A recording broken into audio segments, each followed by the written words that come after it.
So I'm here on a solo RV trip, and honestly, this is something I haven't done much of. And I was kind of wondering how this would turn out, what it was going to be like. And so I have come up with 4 tips to make an RV solo trip enjoyable.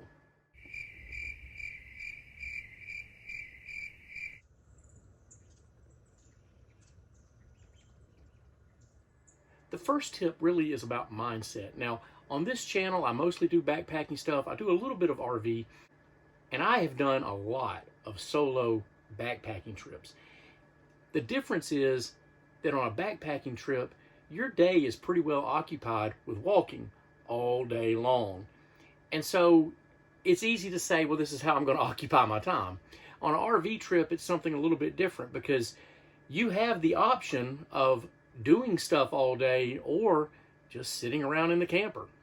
And the problem is, if you're just sitting around in the camper all day, there's going to be a point where you just get bored.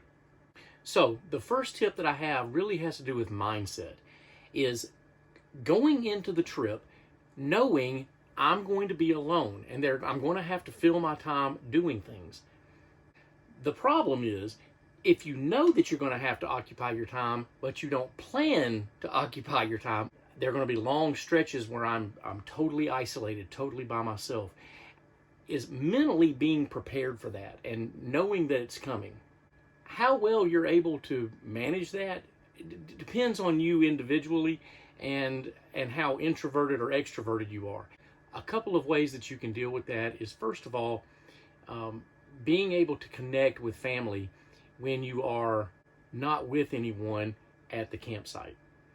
So at this particular campground, there is very limited cell service. There are a few places, but it takes a little bit of effort to get there, which for me is a pretty good thing, because it means that if I want to connect with someone, I can, but I've got to put a little bit of effort into it.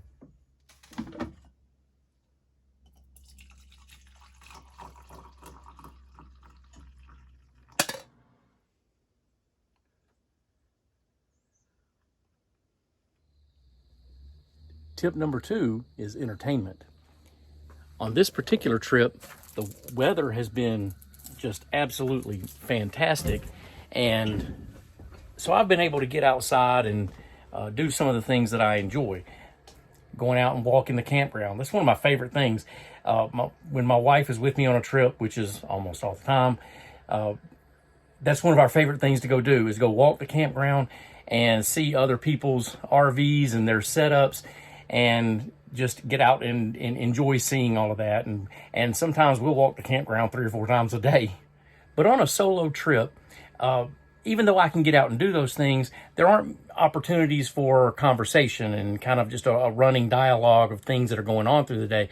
And so one of the things that for me is important is when I get to the evening where the sun has set, I don't have much phone connectivity, so I can't just get on and scroll Facebook or Instagram or whatever. I can't do social media.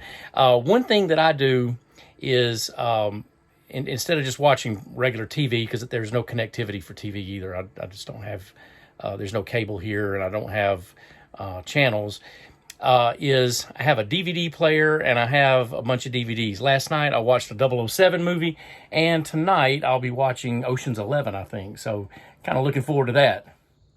Because this is a late fall trip, the temperatures have been cool, especially first thing in the morning. But by the time we get to the afternoon, it has just been glorious outside. And one thing that I've done for this trip is I brought with me my chair, as I do on every trip, but also brought a couple of books. So I've been sitting out in this glorious weather and sunshine reading a book.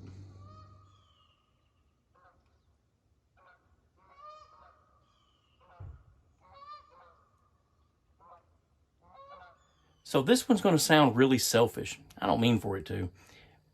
But when you're on a solo trip, you can plan for all of the comfort foods that you want, and you don't have to justify anything to anyone. You don't have to compromise on the meals, the meal planning, what time. You don't have to compromise on anything surrounding the meals. You just do what you want. And so just as an example, tonight I'm going to be pan searing a steak, and that's all I'm going to have. There won't be any side dishes. There won't be anything to go with it. There'll just be a steak. So one of the advantages of going on a solo trip is comfort food. You can eat whatever you want. Finally, tip number 4. When you're on a solo trip, plan to get some exercise.